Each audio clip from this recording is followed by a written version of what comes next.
First ever factory outlet Mukunda Jewelers. Christmas and New Year offers flat 10% off on VA.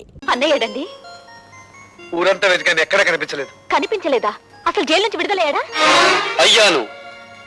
నేను విడుదలవటమే కాదమ్మా, చట్టం గొడుగులో న్యాయం ముసుగులో బందీగా ఉన్న ఈ వ్యవస్థకు గుణపాఠం చెప్పబోతున్నాను.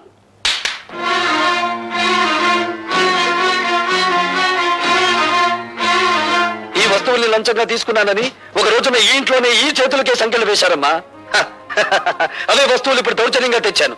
అడిగే దమ్మున్నవాడు లేడు, ఎక్కడ పని ప్రశ్నించే హక్కున్నవాడు లేడు. హక్కున్న వాళ్ళ మేమున్నాను రా. నువ్వు చెడిపోయి తీసుకొచ్చిన ఈ వస్తువులన్నీ స్వీకరించడానికి మేము సిద్ధంగా లేవు. నువ్వు వట్టి బోడా శంకరుడివిరా. ఇన్నేళ్ల నుంచి ఆటో నడుపుతున్నా నువ్వు నీ భార్య మెడలో చిన్న బంగారపు గొలుసైనా చేయించగలిగావా?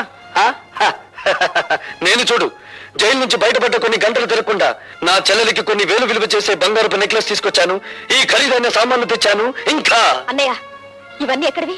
నిజం చెప్పాలంటే తోపిడి, అబద్ధం చెప్పాలంటే ఏ ఆగిపోయారే? చెప్పండి. అబద్ధాలు చెప్పడంలో మీరు ఆడి తెరిపోయారు కదా. ఒకసారి జైలుకి వెళ్ళి వచ్చిన వాడిని కదా, అనుభవం పెరిగింది. ఇంకా మీ బుద్ధి పెడత్రోలు పట్టకముందే దాని సక్రమ మార్గంలో పెట్టాలి. పదండి. లత, ఏమిటిది? మీరు రాకపోతే నా మీద ఒట్టే. పదండి. హలో రాభాగవ, కూర్చో. సిడాం. ఎందుకో రమ్మన్నారట?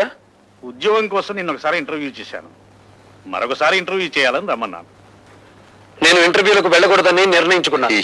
ఈ ఇంటర్వ్యూ ఉద్యోగం కోసం కాదు భార్గవ, నీ జీవిత భాగస్వామిని ఎంచుకోవడం కోసం. అంటే మా అన్నయ్య కూతురు లతను నీకిచ్చి వివాహం చేయాలని పెద్దలు నిర్ణయించారు. ఈ పెళ్లికి భార్గవ ఇష్టపడటం లేదు. భార్గవ, నీ సమాధానం అనాలోచితంగానో ఆవేశంగానో చెప్పింది కాదు. సునీతపు త్రాసులో బంగారం తూచినట్టు తూచి నిర్ణయించుకున్నది. భార్గవ, నువ్వు తీసుకునే నిర్ణయానికి నీ బంగారు భవిష్యత్తు ఏమవుతుందో ఆలోచించావా? బాగుపడుతుంది. భార్గవ, అవును సార్, లత తండ్రి దగ్గర ఉద్యోగిగా పనిచేస్తూ నేను లంచగొండిగా అరెస్ట్ అయ్యాను. లత పిన్న తండ్రి నన్ను కోర్టు నుంచి జైలుకి తీసుకెళ్లాడు. సంఖ్యలు వేసిన ఆ చేతులు ఈ కాళ్ళు కడిగి కన్యాదానం చేయించగలవా? అంటే మేము నిన్ను కాపాడలేకపోయినందుకు దాని జీవితాన్ని నాశనం చేస్తావా? లేదు, నా జీవితాన్ని నాశనం చేసుకోవడానికి సిద్ధపడ్డాను. నేను ఎక్కి వెళ్లాలనుకున్నది పూలరథమైతే లతను నిస్సందేహంగా నాతో తీసుకెళ్లేవాడిని. కానీ నేను నడవబోయేది ముళ్ళకంచం మీద. లతను అందుకే నాతో తీసుకెళ్లలేకపోతున్నాను. నీ నిర్ణయం నువ్వు తీసుకుంటే నేనేం కావాలి? మరో మనిషిని పెళ్లి చేసుకో. మరో మనిషిని పెళ్లి చేసుకోవాలా? ఎంత తేలిక అన్నావు భార్గవ. నువ్వు నా శ్రేయస్ కోరే చెప్తున్నావా? నీ శ్రేయస్సు కోరుకోకపోతే వెంటనే నేను పెళ్లి చేసుకునేవాడిని. నిన్ను నీ ఆస్తిని ఇష్టం వచ్చినంత వరకు అనుభవించి నా దారిని నేను వెళ్లి కసి తీర్చుకునేవాడిని. ఎవరి మీద నీ కసి? సమాజం అంటూ ఉంటే నేను అందులో భాగస్తుణ్ణి, సంఘం అంటూ ఉంటే నేను అందులో ఒకణ్ణి. అందుకే వ్యక్తిగతమైన కక్ష పెంచుకున్నాను. నా భవిష్యత్తుని, నా తండ్రి ప్రగతిని నాశనం చేసిన ఆ రాజశేఖరం మీద పగ తీర్చుకుంటాను. పగ తీర్చుకుంటే ఏమొస్తుంది? పెళ్లి చేసుకుంటే ఏమొస్తుంది? భార్య, కాపురం, బిడ్డలు, జీవితం, సుఖ సంతోషాలు. ఇవన్నీ నిజమైతే మీరెందుకు పెళ్లి చేసుకోలేదు? తడుముకోవద్దు. తడుముకున్నా మీకు సమాధానం దొరకదు మిస్టర్ ప్రతాపరావు. పెళ్లి చేసుకుంటే మనిషికి శారీరక విశ్రాంతి లభిస్తుంది, పగ తీర్చుకుంటే మానసిక విశ్రాంతి లభిస్తుంది. మిస్టర్ భార్గవ, రాజశేఖరం చనిపోతే అతని కుటుంబమే నష్టపోతుంది. కానీ నీలాంటి అభ్యుదయవాది చెడిపోతే సమాజం నష్టపోతుంది. సమాజానికి అవసరమయ్యే నీలాంటి వ్యక్తులు దేశ ప్రగతికి అడ్డుపడకూడదు.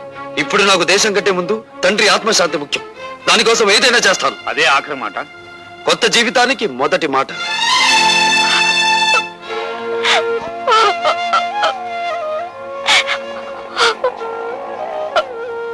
ఊరుకోమా, ఊరుకో.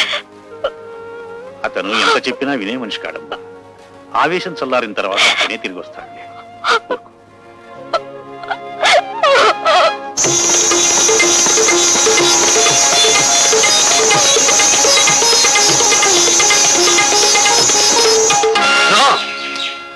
ఆనందానికి ఆనకట్ట వేయకు, సంగీతానికి సంకెళ్ళు వేయకు, పల్లవి రాకముందే పాటను మింగేయకు. నా కోసం మళ్ళీ వచ్చారా? నన్ను రప్పించిన నీ అందానికి నా జోహార్లు. ఈ కొత్త దారిలో నాకు నడక నేర్పు, ఈ కొత్త జీవితంలో నాకు మాటలు నేర్పు. వీల్లేదు, మీరు ఇలా కావడానికి వీల్లేదు. నో, నువ్విలా మాట్లాడడానికి వీల్లేదు. ఇక మనకన్నీ ఆటలు పాటలు మజాలే. రా.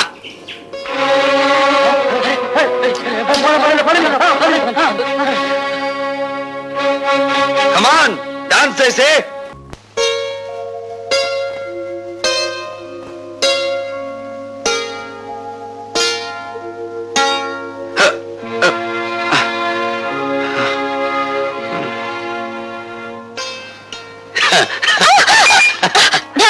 ఏంటిది?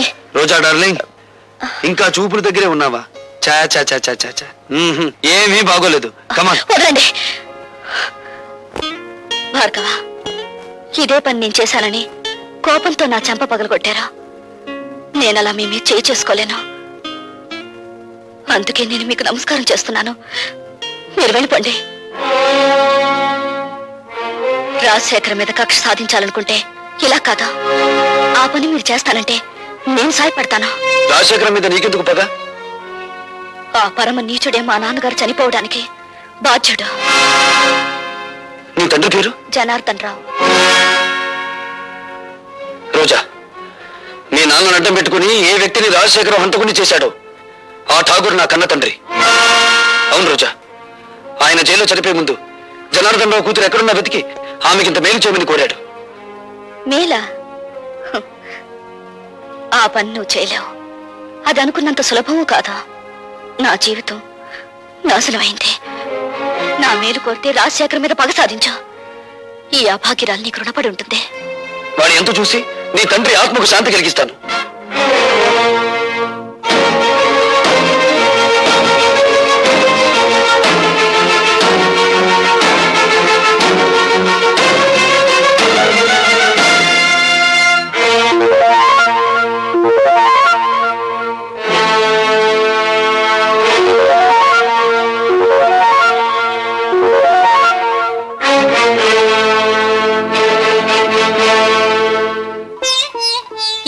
మగవాళ్లే గాని ఆడవాళ్లు రారే. ఇంతకీ ఎవరు మీరు? నీలా తీగిన గాలిపటాన్ని కాదు, నీలా ఇంగిలి విస్తరాకుని కాదు. ఉపమానాలు విసురుతున్నారు. మీరు రచయిత్రా? నేనెవరైతే నేనులే. నువ్వేం చేయకూడదో చెప్పిపోవడానికి వచ్చాను. నాకు శాసించడమే అలవాటు గాని శిరసా వహించడం అనేది చేత కాదు. ఆ పొగరే నీ కళ్ళు నీ నెత్తి మీదకి వచ్చేలా చేసింది. నెత్తి మీద మా కళ్ళు లేకపోతే ఆకలి పెంచుకుంటూ వచ్చే రసికులందరూ మా కాళ్ళు పట్టుకోరుగా. నువ్వు ఆడదానివా, ఆడించేదానివా? ఆటలు ఆడిస్తాను, రాగాలు తీయిస్తాను, నవ్వులు నవ్విస్తాను. ఏడవకుండా ఇతరుల్ని ఏడిపించగలవు కూడా. అవునా? నువ్వు ఒట్టి రచయిత్రవే అనుకున్నాను. శూర్పణఖలా ఉన్నావే. కాదు, రాముణ్ణి ప్రేమతో కోరుకుంటున్న సీతను నేను, కామంతో దోచుకోవాలనుకుంటున్న శూర్పణఖవి నువ్వు. నా మీదంత నింద వేస్తున్నావే. నీకేం ద్రోహం చేశాను? ప్రేమ పెళ్లి అనే పదాలకు అర్థం తెలుసుకుంటే నువ్వు నాకేం ద్రోహం చేశావో నీకే తెలుస్తుంది. ప్రేమ ప్రేమ అనే పదానికి అన్నప్రాసన రోజునే నీళ్లు వదులుకున్నాను. పెళ్లి అనే మాటకి అక్షాభ్యాసం నాడే అర్థం మర్చిపోయాను. శీలాన్ని సమర్థబంతిలోనే చుట్టి వీధిలోకి విసిరిపారేశాను. అవేమీ ఇక్కడ దొరకవు. సుఖం భోగం అనే రెండు మాత్రమే ఇక్కడ దొరుకుతాయి. మీ చేతుల్లో చిక్కుకున్న విలాస పురుషుల భార్యల కన్యలు దొరకవా ఇక్కడ? మీరు భార్గవ భార్య? ఆ అదృష్టానికి నువ్వే దూరం చేస్తున్నావు. చూడండి, భార్యకు భర్త మీదే అధికారం ఉంటుంది, కానీ విలయానికి ఊళ్ళో వాళ్ళందరి భర్తల మీద అధికారం ఉంటుంది. షరాప్! కోపం దేనికి? ఇంకా పెళ్ళవకుండానే ఆయన మీద నువ్వు అధికారం చేయాలనుకుంటే నా పక్కదాకా వచ్చాడే, మరి నేనెంత అధికారం చెలాయించాలి? విలయాలకి ప్రేమ విలువ తెలీదు. గుప్పెడు మల్లెపూలతో, అప్పు తెచ్చుకున్న నవ్వులతో, దాచిపెట్టుకున్న వయసుతో మగవాణ్ణి సొంతం చేసుకోవాలని చూస్తారే గాని గుప్పెడు మనసుతో కాదు. ఆ మనసు నాకుంది. ప్రేమించిన వాడు దూరం అయినప్పుడు ఆ మనసు పడే తపన, ఆవేశాన్ని ఈ ప్రపంచంలో ఏ శక్తి ఏమి చేయలేదు. నువ్వెంత అమ్ముడు పోయే ఆడదానివి. భగవంతుడా, జైల్లో రాక్షసు లాంటి మనుషుల మధ్య బ్రతికొచ్చిన మా అన్నయ్య మానవత్వాన్ని మర్చిపోయేలా ఉన్నాడు. మళ్ళీ మంచి మనిషి కావాలని దీవించు స్వామి.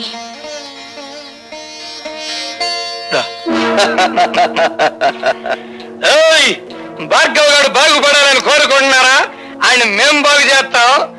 ఏడున్నాడో కొంచెం వివరంగా చెప్పండి. ఎవరు మీరు? ఖాళీగా ఉన్నప్పుడు కళ్ళు, రెచ్చిపోయినప్పుడు రక్తం తాగేవాళ్ళం. అంతేకాదు శీలాలు దొయటం మా హాబీ. ఒళ్ళగా ఉంది చూడు. భార్గవ్ ఎక్కడున్నాడో చెబితే నష్టపోయేది మీరేనా చోటలారా. సవట్లంటున్నాడు అన్నాడా? బ్యాటరీ మంచి పవర్ లో ఉన్నట్టుంది. కొడుకుని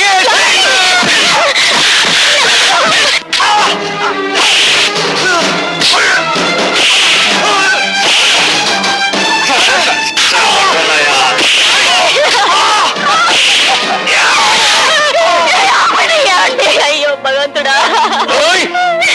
భార్గవ్ గారికి చెప్పండి, మంత్రి గారు జోలికొస్తే కంత్రి పనులు చేస్తామని. మరేం పర్వాలేదమ్మా, ఇదేం ప్రమాదకరమైన గాయం కాదు. ఏం జరిగిందమ్మా? ఆ దాసుగాడు మనుషులు వచ్చి వద్దు పద్మ, జరిగిందేమిటో తెలిస్తే వాడు ప్రాణాల మీదకి తెచ్చుకుంటాడు. జరిగిందేమిటో నాకు తెలిసిపోయిందిరా. ఇక జరగాల్సింది రాజశేఖరానికి తెలియజేస్తాను. ఇంకెందుగా ఏడుస్తా? సమస్య తమ్ముడు.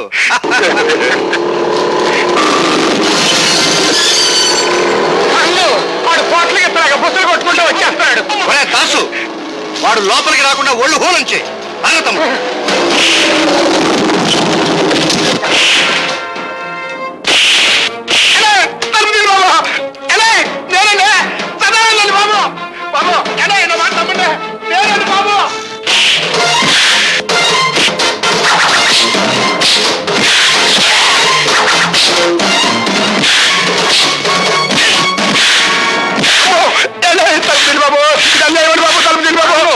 ఆడి బ్యాటరీ ఈక్ అవుతున్నట్టుంది. తలుపు తీద్దామా? తలుపు తీస్తే అనవసరంగా భార్గవ్ గారిని మనం చంపాల్సి వస్తుంది. శవరాజకీయమా?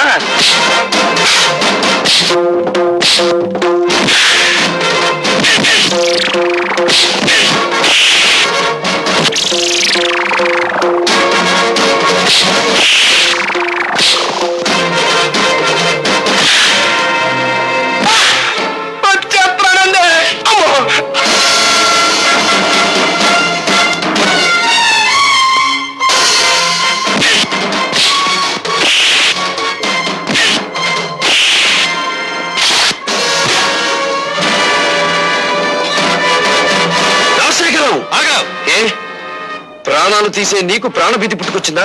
తుపాకీ చేత పట్టావు. ఇది ప్రాణభీతి కాదు, ప్రాణాలను తీసే రాజనీతి. నా ప్రాణాలు తీయడానికి నీ దమ్ములు, నీ ఇన్నపెట్టిలో ఉన్న సొమ్ములు చాలవురా. ఒరేయ్, నా తల్లి శ్మశానంలో పిడికేడు బూడిదగా మారడానికి కారణం నువ్వు. నా తండ్రి నా కళ్ళ ముందే రక్తపు మడుగులో కళ్ళు మూయడానికి కారణం నువ్వు. నాకు మిగిలిన ఒక్క ఆత్మీయుడు శంకరం. అతన్ని కూడా మీరు చంపాలని చూస్తే ఈ భార్గవ రాముడు కాక తప్పదురా అని ఒక్క రోజుతో నేను చంపను రాజశేఖరం. నీ పాపాలు వెలుగులోకి తెచ్చి అదంతా తేలికనుకున్నావా? ఎస్, జలగంగ పథకంలో ఇంజనీర్ ని చంపి మీరు డబ్బు కాజేసిన ఫైళ్లు, ప్రజా వైద్యశాల పెడతానని చెప్పి ప్రైవేట్ హాస్పిటల్ గా మార్చుకున్న ఫైళ్లు, బట్టబయలు చేసి నిన్ను వీధుల్లోకి ఈడుస్తాను. ఆ ఫైల్ ఉన్నాయో మన నాకే ఇంకా చెప్పాలా? నువ్వెక్కడ తెలుసుకుంటా? సాక్ష్యాలు సంపాదించి తీరతాను. మీ ప్రాణాలు అంతరిక్షంలోకి పంపించి తీరతాను. అన్నో తమ్ముడు, ఆ భార్గవ్ గారి చేతికి సాక్ష్యాలు దక్కడానికి వీల్లేదు. సదానందంతో చెప్పి గొడవల్లో ఉన్న ఇనుము సిమెంట్ ఊరు దాటించు. ఎలా సాధిస్తాడో నేను చూస్తాను. అట్లాగే.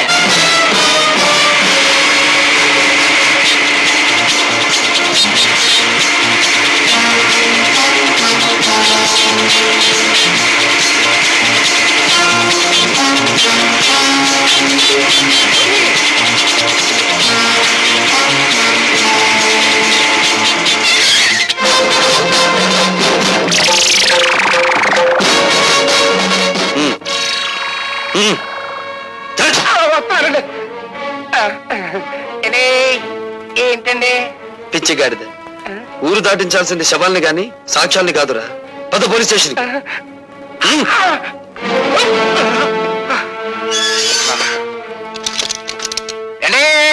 ఇదేం బాగాలేదండి. నోర్మై, నన్ను సెల్లో మూసేసి నోరు మూయమంటారేటండి? ఎంత తిరిగి నేను ఎప్పుడు చూడలేదండి. అండి, పోలీస్ మినిస్టర్ గారి దగ్గర నుంచి అయ్యి ఉంటది. పోలీస్ స్టేషన్ లో భోజనానికి ఇబ్బంది, ఓ మంచి క్యారియర్ పంపించమనండి. shut up. హలో, నేను మినిస్టర్ గారి తమ్ముడిని మాట్లాడుతా ఉన్నా. ఏమిటి? ఏంటా బ్యాటరీ మంచి ఛార్జింగ్ లో ఉందా? మా సదానందాన్ని బొక్కలో దొరికించావట. నీ ఒంట్లో ఎలా ఉంది? మనకేంటి, మన బ్యాటరీ ఎప్పుడు మంచి ఛార్జింగ్ లోనే ఉంటది. ఛార్జ్ షీట్ ఎప్పుడు పెడదావా, నువ్వెక్కడ దొరుకుతావా నేను ఎదురు చూస్తున్నాను. ఏయ్, మినిస్టర్ గారి తమ్ముడితో మాట్లాడుతున్నానని జ్ఞాపకం పెట్టుకో. 10 ఏళ్ల క్రితం రాజుల రోజులు నడిచేయి, ఇప్పుడు రాజకీయాల రోజులు నడుస్తున్నాయి. అధికారం మాది, సొమ్ము మాది, సోకు మాది, శిక్ష కూడా మీదే. అబ్బా ఇసిగిచ్చమాహవయ్యా. సదానందాన్ని వదిలేస్తావా? మొన్నయ్య చేత టెలిఫోన్ లో మాట్లాడించమంటావా? నువ్వెవరితో మాట్లాడినా వాడు 7 చువ్వలు దాటి రాడు. Put off the telephone. ఏయ్, నీ బ్యాటరీ ఈక్స్ చేయలేకపోతే నేను మినిస్టర్ గారి తమ్ముడినే కాదు. ఏమన్నాడు రా? జంజమాస చెంచనాకి ఫోన్ లో మాట్లాడిన తర్వాత తమ్ముడు గారి పేసు చీటపకాయలా. నేను డైరెక్ట్ గా ఫోన్ చేస్తే దాన్ని రికార్డ్ చేసి పార్టీ ప్రజలు పంపిస్తాడేమో భయంతో నిన్ను ఫోన్ చేయమన్నాను. నే కాబట్టి సరిపోయింది. అదే నువ్వైతేనా ఆ దులిపిందుడికి ఒళ్ళు సిర్రెక్కి ఫైనల్ గా బోనెక్కేవాడివి. ఇప్పుడు ఎలా రా? సదానందాన్ని బయటికి తీసుకురావాలి కదా. నన్ను ఒక శీలం లేని ప్లాన్ చెప్పమంటావా? చెప్పు. శాంతి దూత అన్నదాత అయిన సదానందాన్ని అన్యాయంగా అరెస్టు చేసినందుకు గొప్ప ఊరేగింపు తీస్తా. అబ్బా, ఊరేగింపులు రోజులు కావురా ఇవి. అన్నోయ్, శాంతంగా వెళ్తున్న ఊరేగింపులో దాసుగాడి మనుషుల్నెట్టి కొట్లు పగలగొట్టిస్తా. అబ్బా, మీ లెవెల్ కి కొట్లు బడ్డీలు బద్దలు కొట్టితే బాగుండదండి. ఆడవాళ్ళని తీసుకెళ్లి శిలాలు దోసేయాలి, అది మన లెవెల్. ఏంది రోయ్, నీ బ్యాటరీ ఛార్జింగ్ మొదలైనట్టుంది. అబ్బా, విషయానికి రండిరా. ఇంకా ఎస్ఐ అంది. ఇన్నల్లర్లు జరగటానికి ఆ డీసీపీ గాడే కారణమని, ఆడ శబ్ద మూలంగా నిన్ని ప్రాణాలు పోయినాయని మనం గొడవ చేస్తాం.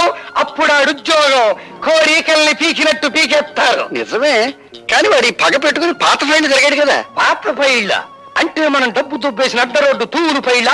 అదొక్కటే కాదురా, ప్రజా వైద్యశాల అని ప్రభుత్వ అప్లికేషన్ లో రాసి ప్రైవేట్ గా దాన్ని నడుపుకుంటూ లక్షలు సంపాదించి కోటీశ్వరుడు వాడు నిరూపించాడంటే 20 సంవత్సరాల్లో మనం సంపాదించిన డబ్బంతా వడ్డీ పెనాల్టీతో సహా ప్రభుత్వానికి కట్టాలి. అసలు ఈ దెబ్బతో ఆడు ఉద్యోగం ఊడిపోతుంటే ఆడించేసేస్తాడండి. అంతగా అవసరమైతే మా అయ్యకి కబురు చేయండి, మింగేస్తాడు. జం జమాస చం చనాకే ఆనందం. పోలీసు జును, DCP Rajasekharam, Rajasekharam, DCP police June.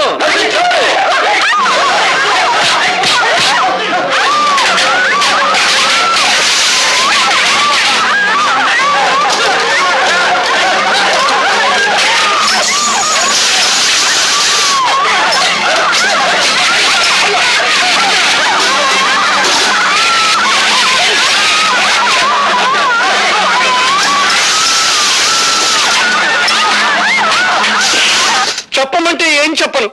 నా గుండెల్లో ఆవేదన రగిలిపోతుంది. నా బిడ్డలకి అన్యాయం జరిగిపోతుంది. నా ప్రజలకి ఆకలి మిగిలిపోతుంది. ఊరుకోవడం ఇప్పుడే అడిగితే ఏం లాభం? పోయిన శీలాలు ప్రాణాలు తిరిగి వస్తాయా? ఇదిగోండి, దీనికంతటికి కారణం ఆ డీసీపీ గారే. పాలకంటే స్వచ్ఛమైన మా సదానందాన్ని మూసేశాడు. అది గట్టిగా రాయండి. అక్కడికి నేను చెప్పాను, అయ్యా ప్రతాపరావు గారు, సదానందం అంటే పేద ప్రజలకు ప్రాణం, తిరగబడితే అతనికి ప్రాణాలు ఇస్తారో తీస్తారో తెలీదు అని. ఇంతకీ నిర్ణయం ఏమిటండి? ఆ డీసీపీని డిస్మిస్ చేయకపోతే నేను నా మంత్రి పదవికి రాజీనామా చేస్తాను. ఏమిటి మీ సమాధానం? కాల్చి చంపుతున్న వాళ్లే కన్నీళ్లు పెడుతుంటే సమాధానం ఏం చెప్పాలి సార్? రాజశేఖరం గారు రాజీనామా చేస్తారట. రాజకీయ నాయకులు అలా బెదిరిస్తారే తప్ప రాజీనామా చెయ్యరు సార్. మిస్టర్ ప్రతాపరావు, వాళ్ళ స్వవిషయాలు మాట్లాడే హక్కు మనకు లేదు. వెంటనే సదానందాన్ని వదిలిపెట్టండి. గొలుసులు కట్టిన కుక్కలను వదిలిపెట్టొచ్చు గాని బోనుల్లో బంధించిన పులులను వదిలిపెట్టకూడదు sir. I don't want any argument. Do as I say. Certainly. I will obey your orders. కానీ 24 గంటల్లోగా సదానందాన్ని, అతని వెనకాల ఉండి అల్లర్లు సృష్టిస్తున్న ఆ పెద్ద మనుషులిద్దరిని అరెస్ట్ చేస్తాను. Or else I will resign. అది అమ్ము, నన్నేం చేయకు, అసలే బచ్చాకండి. లుచ్చలాగా వాక్కు. చెప్పేది విను. ఇదిగో ఈ క్యాసెట్ తీసుకెళ్లి ఆ రాజశేఖరానికి ఇవ్వు. దండాలండి బాబు. ఎందుకంత గేదె పెట్టలాగా ఎండో నడుస్తావు? ఇప్పుడు నీ లెవెల్ సిటీ మొత్తం మోగిపోతా ఉంది. మోగిపోతానే ఉంది. అంటే 24 గంటల లోపు మళ్ళీ మన అందరినీ మూసేస్తానని ఆ డీసీపీ పోలీసు వాళ్ళ మీటింగ్ లో తొడగొట్టి మరీ చెప్పారంటండి బాబు. తొడగొట్టిన పడగొట్టడం మనకు అలవాటే కదా. జం జమాస చం చనాకే ఎరుగుతలకు ఎసయ్యాడు చెప్పండి బాబు. ఈడిట ఏడిచాడంటే నట్టింటో గుడ్ల గోపు కూసినట్టే, ఎవడి ప్రాణాలు నెట్ట నిలువునా లేచిపోయినట్టే. అమ్మో తిరిగి అయిపోకవయ్యా వాళ్ళు జిల్లుమంటుందే. అబ్బా విషయం ఏమిటో చెప్పరా, అసలే మన రోజులు బాగలేవు. ఆ భార్గవ్ గారు నన్ను బచ్చా ఆడుకున్నట్టు ఆడుకుని ఈ క్యాసెట్ మీకు చూపించమన్నాయండి.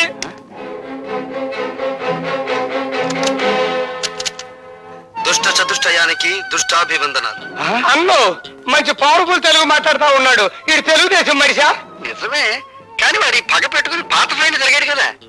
పాత పైళ్ళ అంటే మనం డబ్బు తొప్పేసిన అడ్డ రోడ్డు తూరు పైళ్ళ.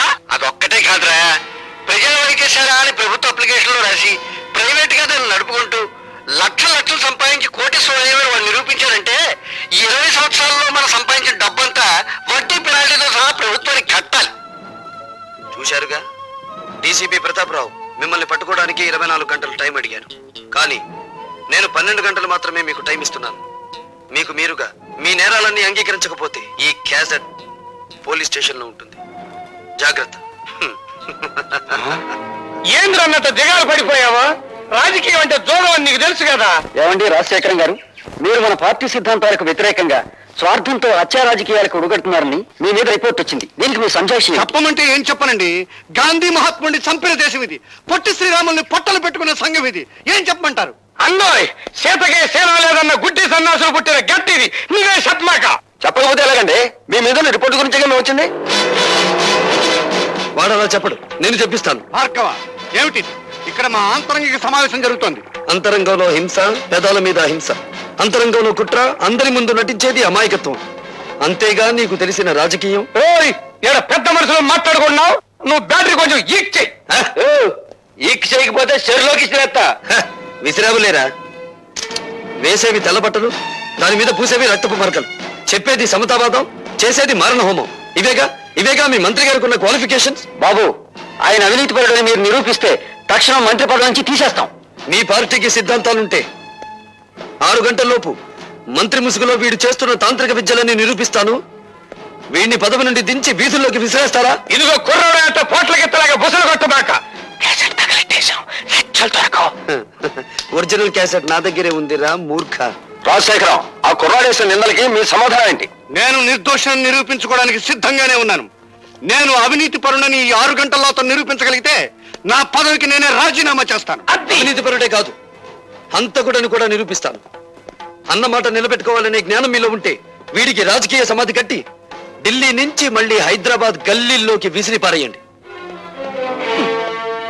అతను దొంగ సాక్ష్యాలు సంపాదించకుండా మా జాగ్రత్తలో మేము ఉండాలి. మీరు ఇక్కడే ఉండండి. తమ్ముడు, అన్నా! ఎందుకైనా మంచిది పోలీస్ సహాయం తీసుకో. ఈ 6 గంటల్లో దారుణ మారణ హోమం జరిగిపో. అట్లాగే. And for more videos, Please subscribe to iDream. Please subscribe to iDream. Please subscribe iDream. And please subscribe to iDream. For more videos, subscribe to iDream. please like, share and subscribe to the channel. Congratulations, iDream. Subscribe to iDream. Subscribe to iDream. So subscribe to iDream Media. iDream ki iDream team andarki huge congratulations. Please subscribe iDream Media. Please subscribe to iDream. Subscribe iDream. Please subscribe to iDream. iDream అంటే నా కళల channel subscribe చేసుకున్న నోరు తిరుగుతలేదు. మీరైతే గంట గుర్తు కొట్టండి. For more such videos, please subscribe to iDream. Subscribe to iDream. Please subscribe to iDream. Please subscribe iDream Media. Please do subscribe to iDream. Please subscribe to iDream Media. For best entertainment and information, please subscribe iDream. And don't forget to subscribe to iDream.